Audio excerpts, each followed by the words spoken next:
How to actually make money in crypto, baby. Okay, this is important because a lot of people, even people that have been in crypto for a while, don't end up making a whole lot of money. Why? We're going to talk about it. We're going to talk about different strategies, how your approach should be with crypto, how to actually, for real, make money in crypto.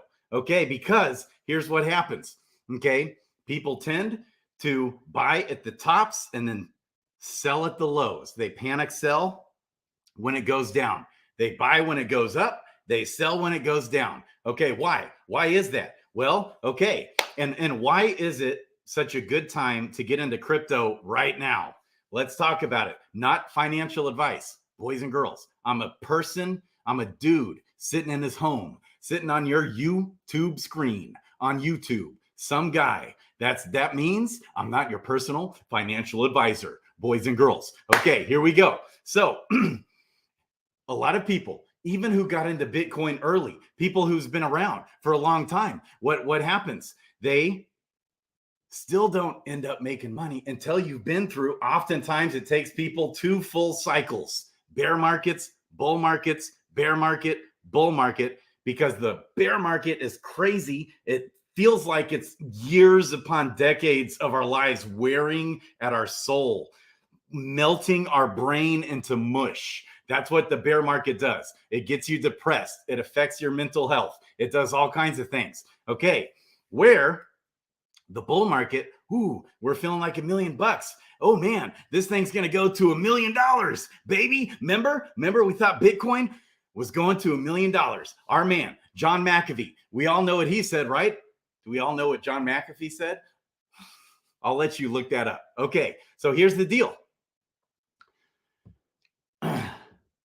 We have traders and we have hodlers. 2 totally different mindsets, 2 totally different approaches. First of all, if you're new to crypto, meaning if you haven't been through at least a full cycle, meaning a full bull run and a full bear market into the next bull run, okay, and you've gotten to experience how it feels, the way it makes you feel when it's pumping versus not. Now, here's why it's so much easier now, I would say, is that back in 2017 and previously 2016, 2015, the risk of Bitcoin going to zero was for real, especially if you go back further than that. If you go back further than 2015, it was like a joke still. Everybody was laughing at it. And then governments were banning it and this and that. When we actually thought I actually thought the fear of the government stepping in and shutting her down somehow, some way, even though you really can't, okay, but they could have made it pretty much impossible to get it, if they really wanted to. But now we don't have to deal with that. We don't have to worry about the government's not going to come in and just shut her down. They're not going to do it. Now, can the government come in and impede and make it hard? Yes, but it's not going anywhere. It's here to stay. And so Bitcoin, it follows trends and it follows what it's always done. It's like clockwork. It's total clockwork, the 4-year halvening cycles. Okay. And that's and Bitcoin is the only crypto that we basically except Ponzi, baby, except Ponzi, Bitcoin and Ponzi token are the only tokens that doesn't rely on a human being.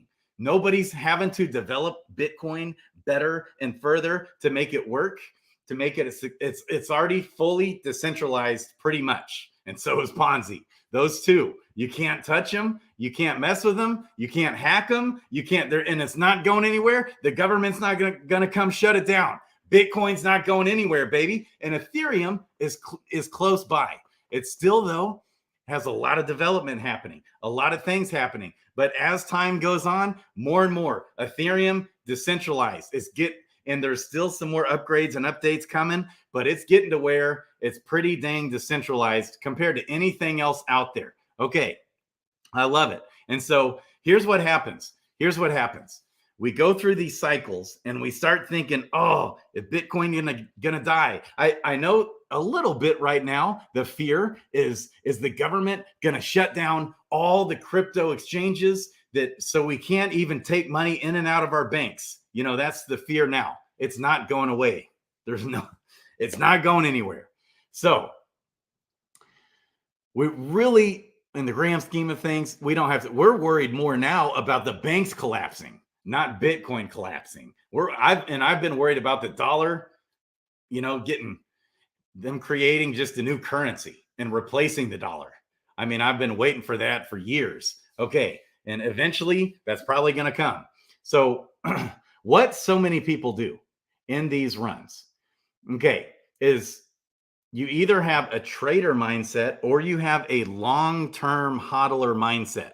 And what happens is new people coming in, they don't know what the heck to do. They can't work this dilemma out in their mind. And yes, by the way, I'm totally, everybody, I'm going to hit on this dark summoning. We'll talk dark summoning. We'll talk about this ongoing debate. It's been fun. If you watch last night's video, the last like 2/3 of the video, I just talked about that. Okay, anyways, and I've got more thoughts to share on that. Okay, but back to how to actually make money in crypto. It's simple. It's real simple. There's two ways. There's one that's not simple at all, and you can be a trader. And some traders make good money. They're really good. They have a system and a process. And if you want to be a trader, which means you buy when it's low, and then it goes up and you sell, and then it goes back down and you buy, and then it goes back up and you sell, or you short and long the markets and you do all this and that. Use all these tools. If you want to go that route, you got to have all your SHIT together. You got to know what you're doing. You have to dedicate basically full time.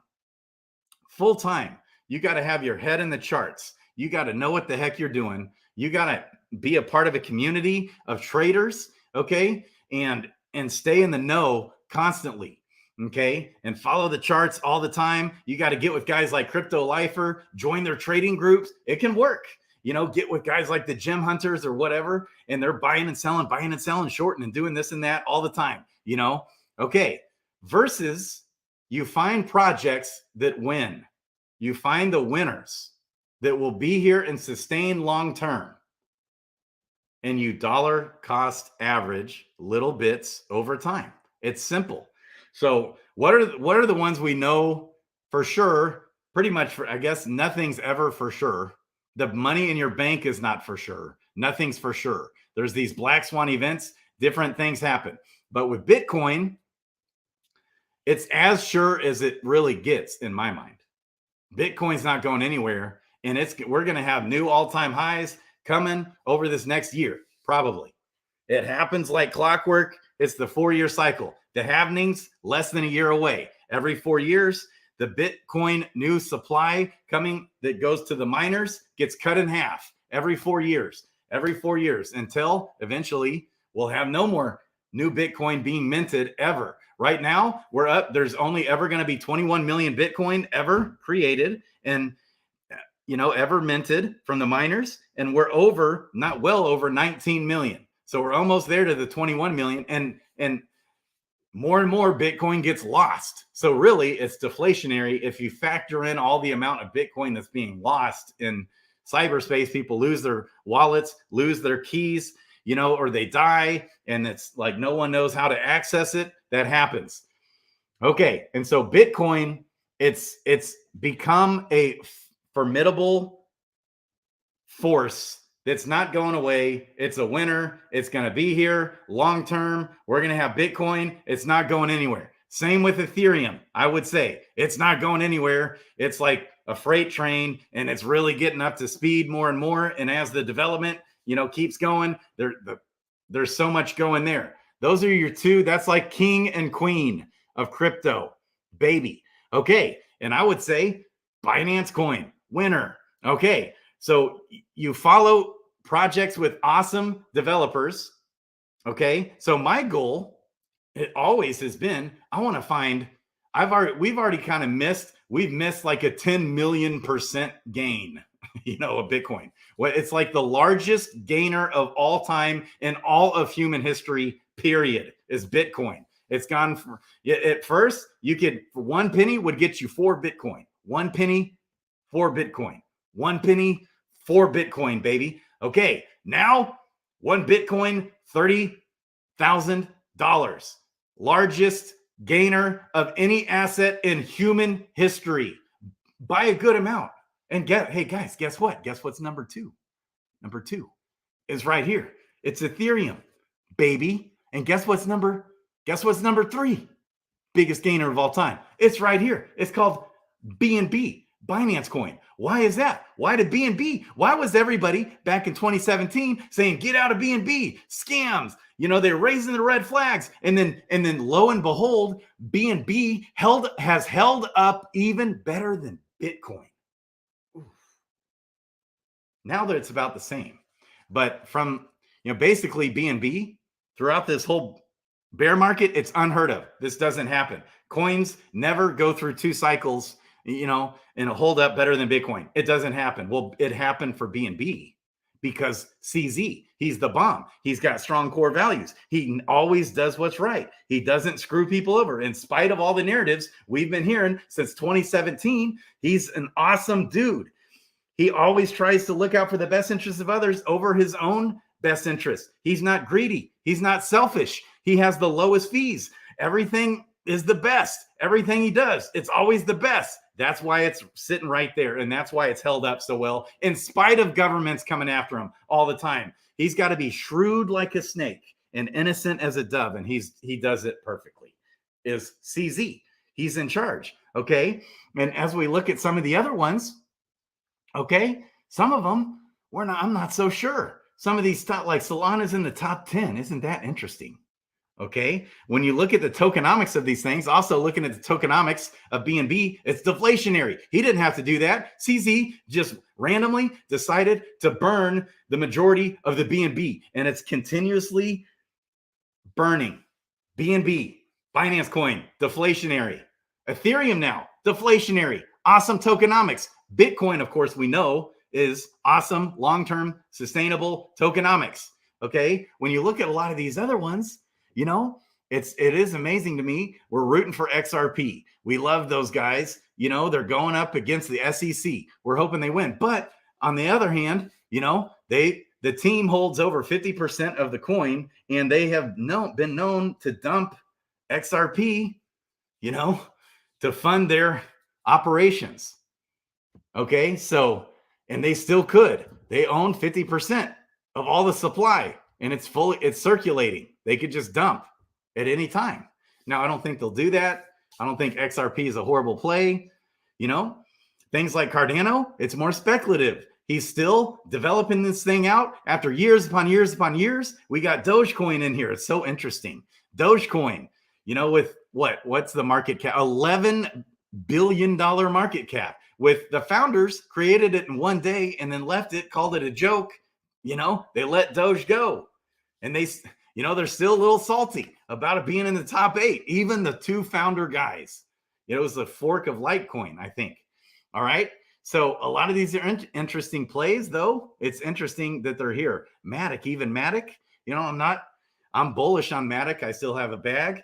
Okay. But when you look into these coins, you can take one of two routes. Okay. Again, the reason why you want to be careful about not getting into too many coins, most of the coins go to zero. Most of the time, coins end up going to zero. They don't last. If you've been around for longer than 2 or 3 or 4 years, if you've been around for 4 or 5, 6 or 7 or 8 years, you're going to know that this is going to look a hell of a lot different come a year or two from now. This top 10 market cap, it always does. Every time. It looks very different. Okay, so how do you find the winner? See, my goal has always been to find much smaller cap coins with awesome, strong fundamentals, awesome teams with strong core values that aren't money driven. They're not just trying to make a quick buck.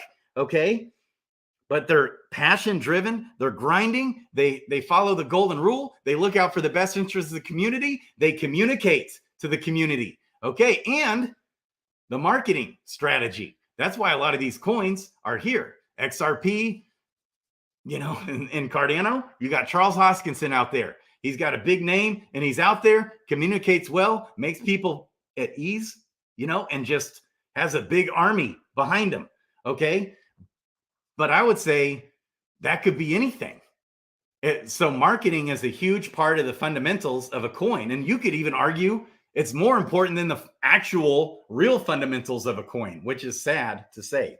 Hopefully, because we're in the crypto infancy, you're still super early.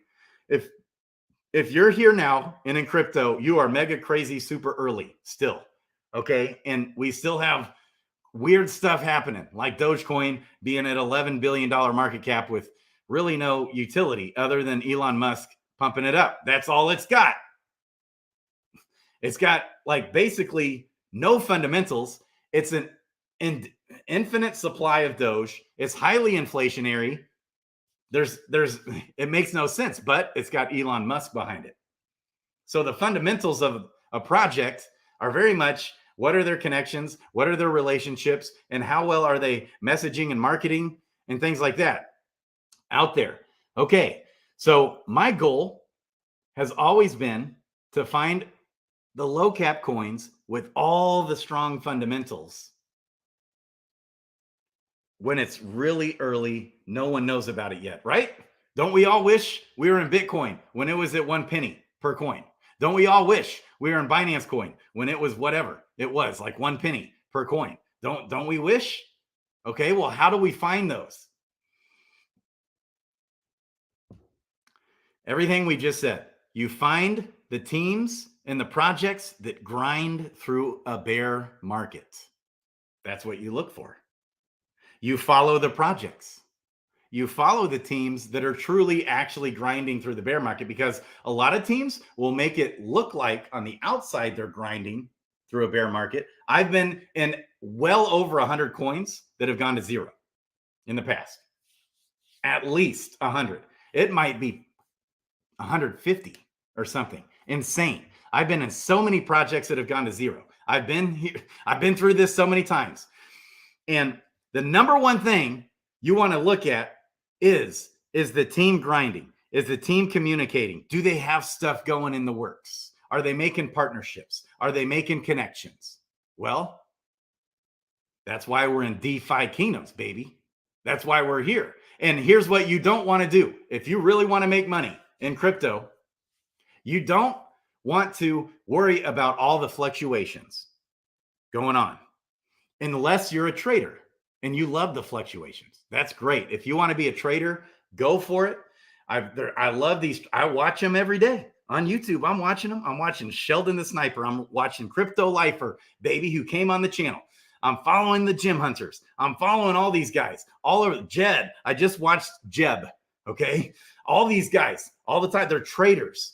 Okay, so they're looking at entry points, exit points, entry points, and they follow the market, and they're looking at their phones all day, and they're trying to make, and then it's coulda, woulda, shoulda, and I should have bought, and I should have sold, and I should have bought, and you're watching this all day, every day.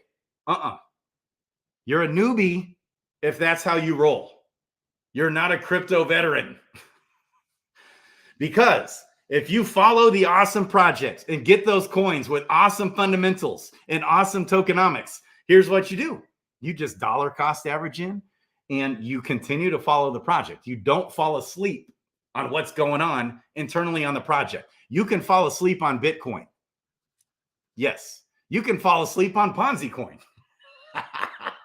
It's so funny that I'm even saying that. You can pretty much fall asleep on Ethereum, but not 100%.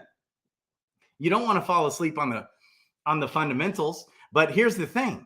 Even if you happen to catch it right at the time when some horrible catastrophic event happens, sometimes you might catch it and you're right there and you can just go sell. But normally, if you're a normal human being who has a wife, kids, family, husbands, if you've got husbands out there, okay, you're going to miss it.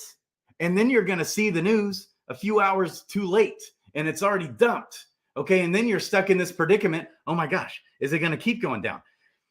I couldn't believe the one mistake I've made in this recent last 6 months. I couldn't believe this, but it was such a sure thing that we knew that it was like 37 million Solana was being unlocked in order to, and we knew it was being sold. It was being liquidated because FTX, they were unstaking it. And it was being forced into liquidation. and we knew it was just going to wreck the market. Okay. And I'm like, oh, I actually went in and sold, and it, guess what happened? Now, because of leverage trading these days, there's all this leverage trading that up is down and down is up. If something's going to crash down, that also might mean it might go way up, because if all those, if the market is over leveraged and all these people, everybody in the world was shorting the market. Well, guess what happened? At big leverage too. That means all it took was someone to just pump it up a little bit, and then boom, liquidation started happening. Every time a short gets liquidated, Bitcoin pumps a little more. And then, and as it pumped more liquidations happened, and it actually pumped. Okay. And then it kind of came back down and sold, but then it stayed up. It never went below 15.5. Okay. When all the FTX insanity was happening. All right. And I was able to just buy right back in when it came back down, around the 16 or 15.9, 15.8 range. Wasn't a big deal, but I still couldn't believe it, because I was cleaning house, getting out of all these different protocols that I had been in for a long time. Was it that my head was in the sand? That's what you can't do. That was another lesson learned. I wasn't paying close enough attention to all the 50 million dexes I was in. I was spread too thin. Okay. And I was in all these different blockchains and protocols, doing all the DeFi all over the place. And then I realized, oh, I haven't looked at this in a few months or whatever. And now, they stopped incentivizing liquidity, yield farming on some of these different platforms with certain coins that I was holding, and I was left holding the bags. There was no more liquidity. I couldn't get the coins out of there. Stuff like that happening. Okay. So you have to pay attention. So not getting into too many projects, only the projects that you can follow. So Bitcoin, you can fall asleep on and just dollar cost average. And it's almost like, it's one of the surest things that I've ever seen in my life. If I compare anything else that I've ever seen in my life, anything in the stock market, anything else out there, Bitcoin, if you can pretty much take it to the bank, as sure as anything we've ever seen, ever. You can pretty much take it to the bank. That in 10 years from now, Bitcoin's going to be a hell of a lot higher. So what do? Do you want to sit there and trade and be all in all day, every day, looking at your phone, looking at the charts, buy, sell, buy, sell, buy, sell, or you just dollar cost average and don't worry about the price? And so same it is with DeFi Kingdoms. That's DeFi Kingdoms. Jewel has the most upside of any crypto I've ever seen right now in my entire life, of being ever in crypto, where it stands now, right now, at this moment, right now. Why? The fundamentals of this project, DeFi Kingdoms, couldn't be better. They're making connections and partnerships, and they hopefully going to be on things like this next Crypto Gym TV show, get exposure, get connections all over the place, happening behind the scenes that we don't even know about. Okay. And so am I worried that Jewel, with this mindset, Jewel goes down, you get happy because you buy more. You dollar cost average little bits in over time that you're not worried about, in the same way you do a 401k. You're putting money away in your 401k. Are you sitting there looking at the screen of how your 401k is performing every day? No, you're looking at that once, maybe you check the mail once every 3 months and you see the little report and then you throw it away. You don't even pay attention. You just keep every paycheck, boom, your 5% of your paychecks going right on in to your 401k. That's how you want to treat this. Bitcoin, that is, and the projects that you're paying attention to and following. So you don't want to overextend yourself. All right, look for winners. You want to find, another one I like, Avalanche. Why not? We're seeing what they're doing behind the scenes. They're working magic all over the place, left, right, and center. It looks like now, as you go down in these, it's more risk. It's riskier because we're relying on human beings. Black swan events can come in, and Avalanche could someday just go to zero because the team folds, horrible things happen, things break down, things shut down. It could be a disaster. We never know. But if you want to get in and have the possible anticipation, you look first, what is the utility of the coin? Why do I need to hold this coin? Why do I need to hold the coin? That's always what you want to ask yourself. Like when you look up here, what's trending? Oh, Arbitrum. Like, why do I need to hold the ARB token? That's always what you want to ask yourself. I don't see a whole lot of utility, at least yet, for the ARB token. So it's a great layer 2 blockchain. Why do we need the token? Always that's what you want to ask yourself. Now, could it still pump based on hype? And then you look at it and you're like, coulda, woulda, shoulda. Oh, and oh man, I missed that pump. And oh, I missed Floki coin. And oh, I missed Pepe coin and all this and that. Have I lost one? Now, back in 2017, I would lose sleep. Oh, this guy said to buy Pepe, and I didn't buy the Pepe, and I couldn't sleep. And oh, I coulda, shoulda, woulda, coulda. I could have just 100x'd. Oh, and I couldn't sleep. It would kill me. And it was like a guessing game. Oh, it could go up or it could go down. That's how this works. It could go up. Oh, and it would just stress me out. And I would just beat myself over the head and get so mad at myself and call myself Mr. All the Wrong Moves. And I'm always doing the wrong thing. Forget it. Here's the deal. Even if you're a full-time trader, chances are you'll make the same amount of money over the 4-year periods of time when you look at it in 4-year chunks.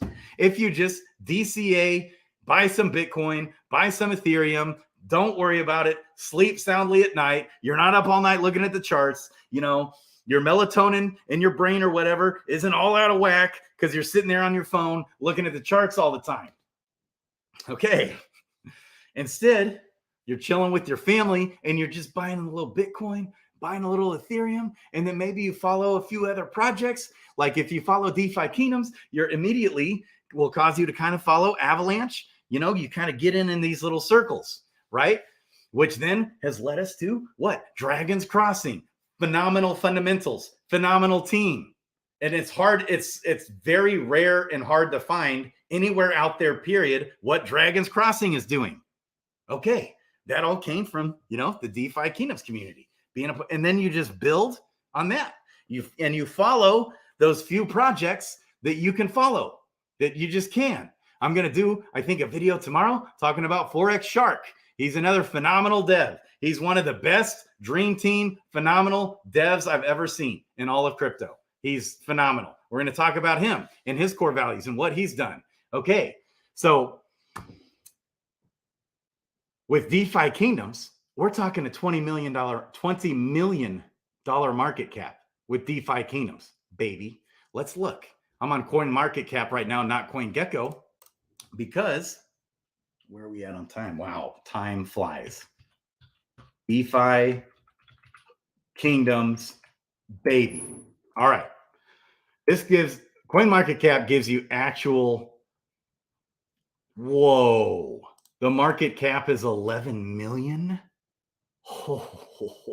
Now, the reason why it actually is pretty much fully diluted.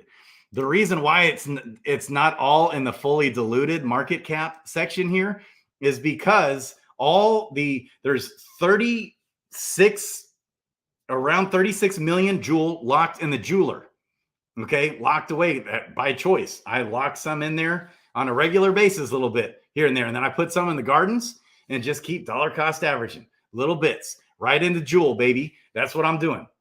Okay, and when I put it in the jeweler, because you lock it away, kind of like a curve mechanism, for some reason it shows as, you know, it's not circulating. But in reality, people just recently have been locking up their Joule. So we had the option to do that. We had the Joule and we locked it up. And more, guess what? More Joule is going to get locked up. Why? Because we're going to need it for power-ups, if nothing else. And it'll eventually soon, you know, fairly soon, maybe little delays here with all the SEC crackdowns, but here fairly soon, we're going to see Joule on a centralized exchange where average Joe Blow can get in there, connect it with their bank, buy up some Joule. Okay, that's going to start happening then. And that'll be nice because we'll be able to do that. And they'll be able to send their Joule right on in to DeFi Kingdoms DFKChain, baby. Won't have to worry about a bridge. How about that? Won't that be nice? Guess what that's going to do? It's going to bring more adoption into the game. And so people and the game's being developed out. Workhorse, we follow these things. We follow the project very closely. They do weekly AMAs. So every Thursday at 2 p.m. Central, 1 p.m. Eastern, we're on there listening to the AMAs, getting all the lowdown of everything they're working on. We're following them on Twitter. They're active. We're just debating with Bolin right now on Twitter, baby. We're in there. They're involved. The team's involved. The team's communicating. Okay, there's a lot going on here. And so there's going to be, we have hardly any adoption right now. The upside here, easy, a fully diluted market cap of $1 billion. Easy. We've already been there. And how much more? Because the fundamentals are growing. So I'm not losing sleep at night when where's it at? What, 16 cents? Last I looked, which is bonkers, maddening nuts. We got a 16-cent jewel. Where is it? Huh. Hello. Is it just like not here? Oh, 15. Look at that. It's less than 16 cents now. How did I miss that? Woo! Guess what I'm doing? I'm just sleeping soundly at night, buying me some jewel, putting it away in the gardens, the jeweler, whatever. That's what I'm doing. I'm not losing any sleep because I've been through this before. I've been through this.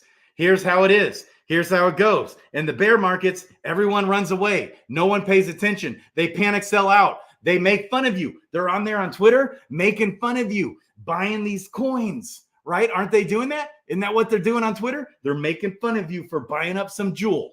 And you know what I say? I just keep stacking that jewel, baby. Because I've been here. I've done this. We've been around enough to know you find the winners. How do you find the winners? You find the teams that are grinding. You see what kind of partnerships they got going. You see what kind of marketing and connections they got going. You look at what development's going on. Is the team communicating? Is the team grinding? Yep. Okay. Jewel can go down as much as it wants. We're just going to keep buying up some jewel. Okay. And then now, could it still go down to zero? Yes, of course that could happen. But when you look at all we can do is look at the best fundamentals, best projects out there, and what's going on. We can't predict the future. We're not genies. Bad things happen. Who saw the Harmony bridge hack happen? We didn't see that coming. Stuff happens. All right. Now, here's what I thought would happen. Last year, when I was brand new into this project, okay, we had all the FUD come against the project, and I'm like, that's wrong. The FUD is wrong. And I was right. I was like vindicated. I was right. All the FUD against DeFi Kingdoms was wrong. And I was aping in, baby, because it was way down. It was down, down, down. And I was aping in. Well, guess what happened? The Harmony bridge hack wrecked it. We couldn't have possibly seen it. And it was already this max exodus out of the ecosystem. Then the Harmony bridge stuff happens. Okay. And that would have killed most projects. Most projects out there would not have survived DeFi. They pushed through. They kept grinding. Dreamer could be at Goldman Sachs, executive out there. Could be. Nope. He stayed on here with DeFi Kingdoms. They pushed through. They made it happen. Couldn't be better. Things couldn't be better. So that's why I'm sleeping well at night. And you have to train your mind. Like even I have to. Even if you've been through this every single cycle. Because, and here's what happens if this is your first time through. What normally happens is you end up selling out too early. The people that do endure through the hell of a bear market that's like, feels like it's 100 years long, the people that do, as soon as that bull run comes back, they can't believe it. Oh my gosh, crypto didn't die. Bitcoin didn't die. And they start selling. I'm going to take my profit. I learned a lesson. I'm going to start taking my profits. That's what they say. Just like when Bitcoin went from 1 penny all the way up to $1, it 100x'd. And then they rode it all the way back down to like 3 cents. Okay, it went from 1 penny to $1 and then back down to like 3 cents. And you were buying at 12 cents and you were buying at 50 cents. And then you were still buying at $1 and then it crashes. All the hype's going and it crashed all the way back down to 3 cents. And you're like, oh, if I only would have taken profit. If I only would have taken profit. That's what you're telling yourself. Okay. And if you're lucky enough to make it through that time, then it takes years later. Oh my gosh, Bitcoin's at $1 again. And what do? They start selling. Okay. And then Bitcoin goes up to $100. And they're like, I could have made millions. And then you don't know what to do. Oh, I kept dollar cost averaging out. You know, they're trying to even be good. They're trying to be smart and they're trying to be good about it. Okay. And they don't know whether or not to buy or to sell or what to do. They don't know what to do. That's what happens. They start selling out too soon. And that's why most people who are in Bitcoin early, they didn't sit there and hold on to their bags. They sold out. They sold out of Bitcoin when it hit $1, or they sold out of Bitcoin when it hit $10. They sold out of Bitcoin when it hit $100. They sold out of Bitcoin when it hit $500. They sold out of Bitcoin when it hit $1,000. I've heard it from so many different people all the time. And they kept selling, and then it went all the way up to $69,000. And guess what? It's going to go up eventually to $100,000. I mean, it's almost like clockwork. There's never been an investment that's just so easy. But it's not easy because people, we're up. What are we doing? We're looking at our phone. We're looking at the charts. We're freaking out. We're panicking. Solana, the sky's falling. Government shutting the world down. Government shutting crypto down. Okay. And it's hard to just dollar cost average in, baby, and sleep sound at night.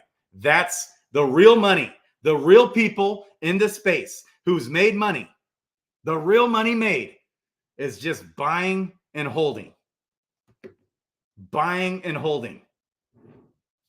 And sure, you can take a little profit, but if you have conviction, and sometimes you might need to take more profit than others, nothing wrong with that, but you shouldn't have more money in that you need right now. If you need to live on this money, don't put it in there because it could drop.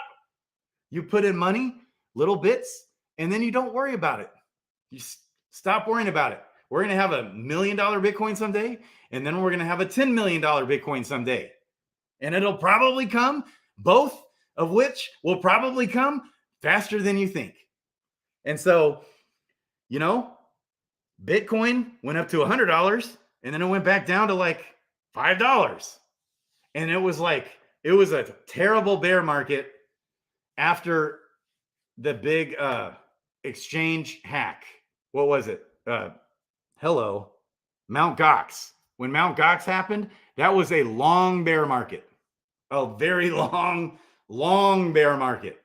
And it was a for real threat that Bitcoin might just die. It was for real. It really could have happened. No kidding. Could have happened. Mt. Gox could have killed it. It was like everybody had everything there. Okay. And so, man, talk about a long, wintry bear market. Most people were out of it by then. They were out of crypto. They were out of Bitcoin. Okay.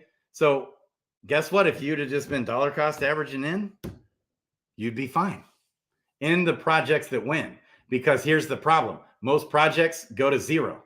Most of the time, projects, even good ones, a lot of the good ones with good teams and good things going, they don't even make it. They don't even they don't even make it back to all-time highs in the second time around. Most projects don't win in their second bull run. So, I mean, that's the biggest warning here with DeFi Kingdoms. Now, they were coming in at the tail end of the last bull run. So it's kind of like, and they got kind of big. But so there is a risk. There's risk. There's always risk.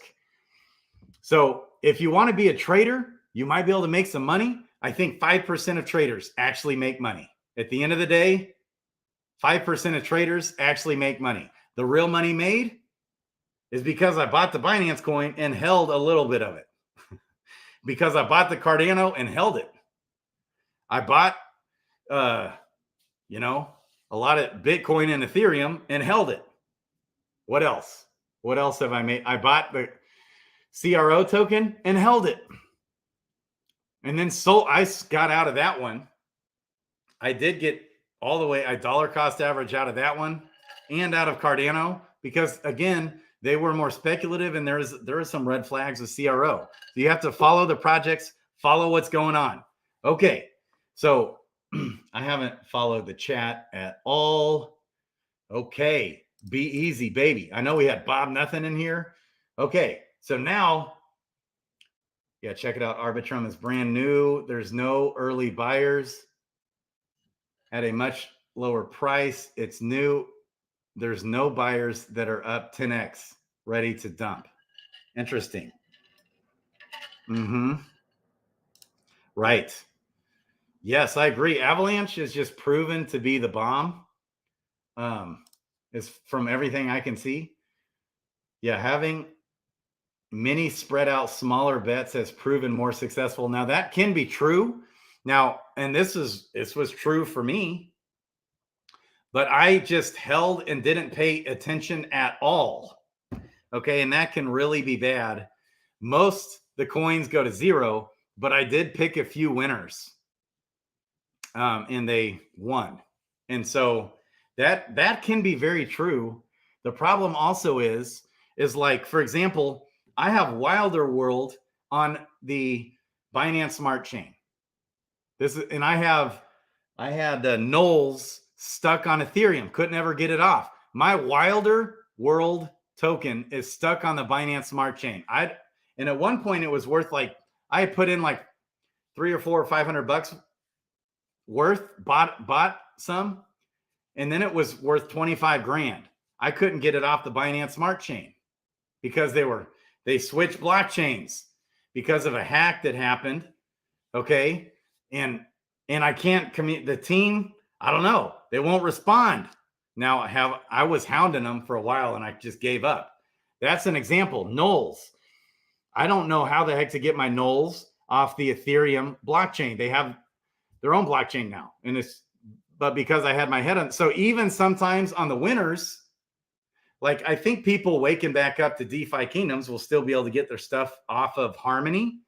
But, you know, there may come the day when if Harmony dies off, maybe their stuff ends up being stuck on that blockchain. That's where you got to pay attention, because even if you do have a winner, you know, if you buy up all these tokens that people promote, and maybe you put $100, $200, $300 in and fall asleep. And so that's kind of what I used to do. That was my style, fall asleep. And then I wake back up.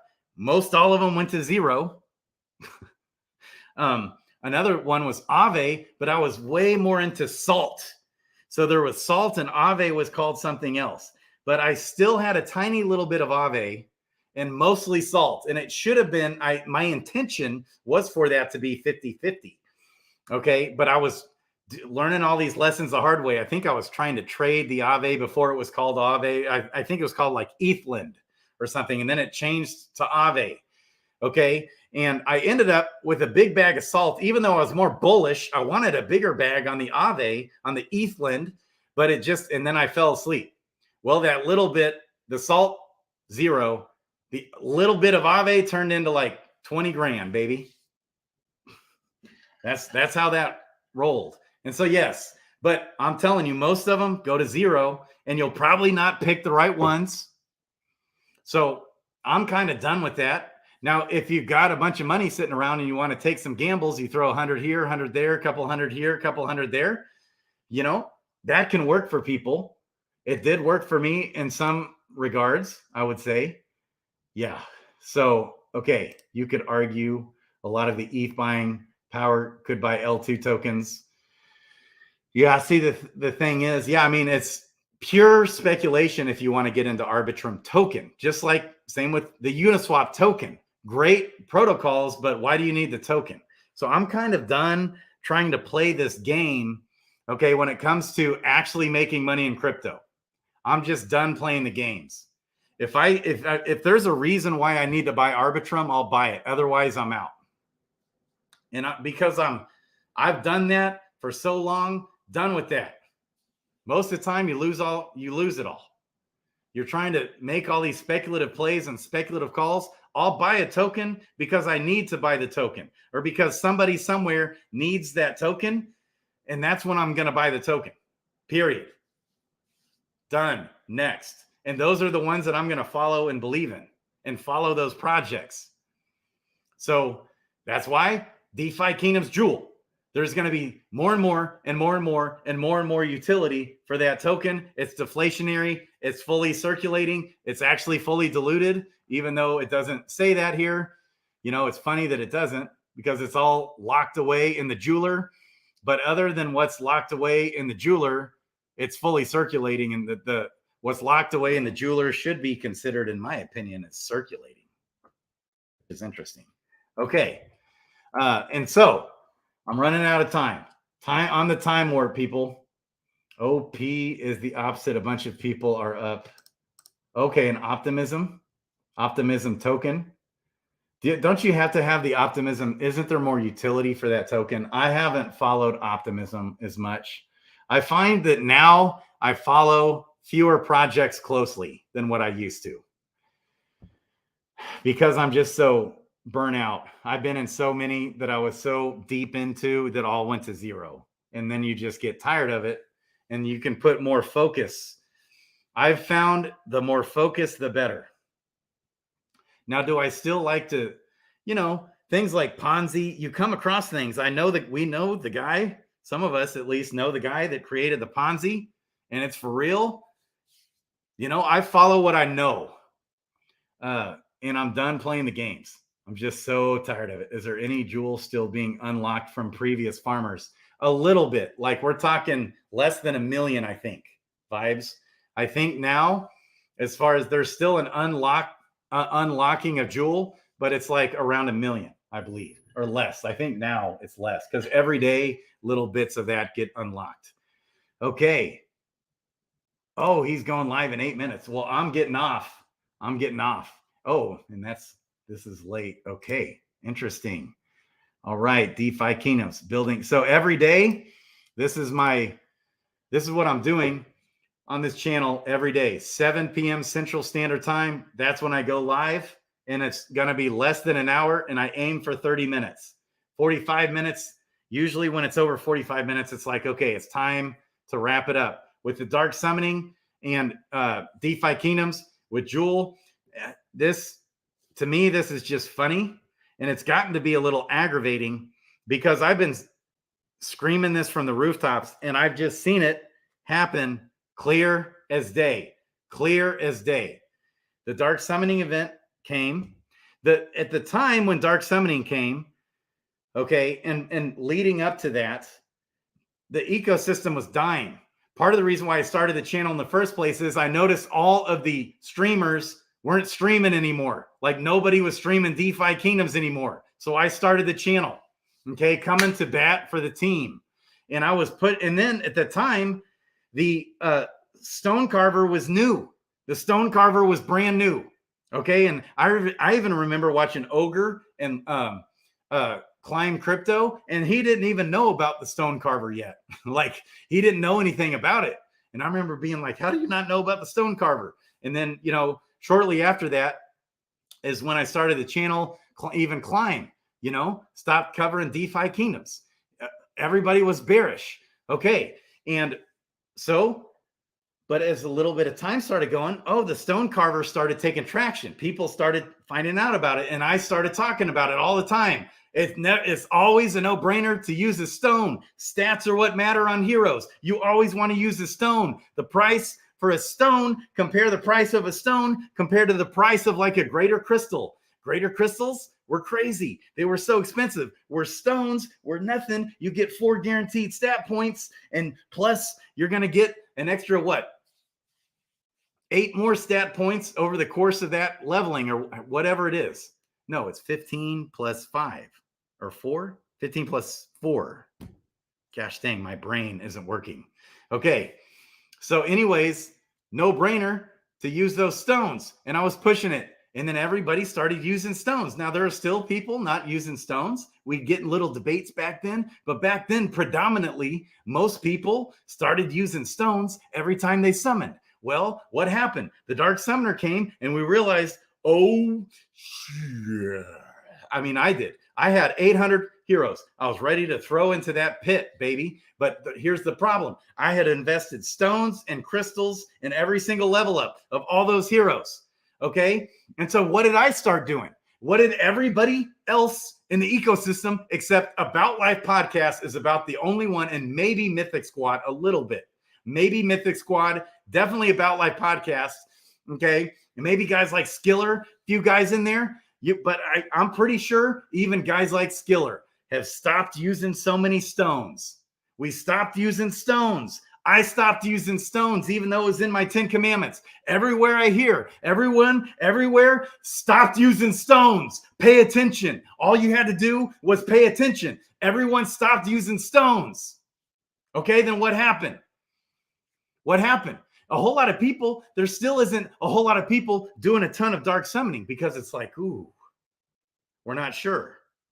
So then we're not sure if we should use the stone. We're not sure if we should dark summon. So only the degens are really consistently dark summoning, and the degens who are the people who are carefully trying to craft those mega PvP heroes. And I think that's going to be important for all of us. And we all think that. We all know that the Dark Summoner is probably important for all of us. So what do we all start doing? We stopped using stones. Hello? If this isn't just clear as day obvious to you, you haven't been paying attention. Period.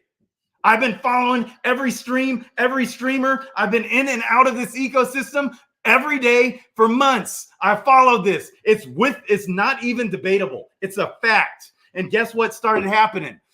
People didn't even care about when the stone carver was coming or going. It used to be a big thing that all the YouTube streamers, we would talk about it every time. Stone carver's coming. Stone carver's going. We had Bogside Chat's intern. He created a bot that tweeted out when it was gone and when it was coming back. We all used to care. Now nobody cares because hardly anybody is using stones anymore. Fact. Facts. It's not a debate. It's no questions asked. And there's still not a ton of people dark summoning either. There's an awesome amount of dark summoning happening, but the dark summoning, we would have gone ape into that pit if we would have been incentivized to use our heroes that we had just invested all that money into. But even the team themselves said dark summoning isn't created for heroes you've invested a bunch of money into. Okay, so then I was stuck with 800 heroes I was ready to throw into the pit. And guess what? Not just me, guys like Christian Peter and tons of people, they're just not doing tons of dark summoning. Facts. Done. And they're not using stones very often. Facts. It's just a fact.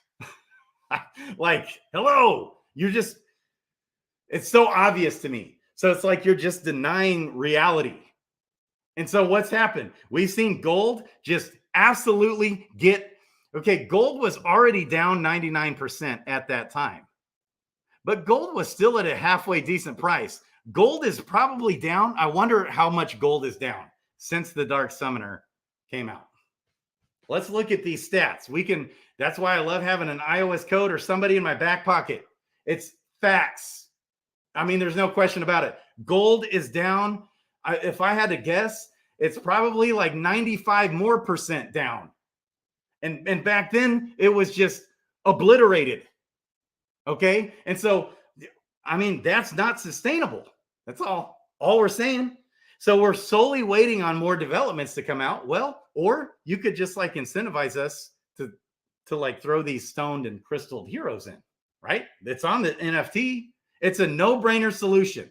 Then we'd have well over 100,000 heroes, 200,000 heroes get thrown into that pit. We'd all do it if it was worth it. If you incentivize me to throw this great pair that I have, that's a mythic paired with a legendary.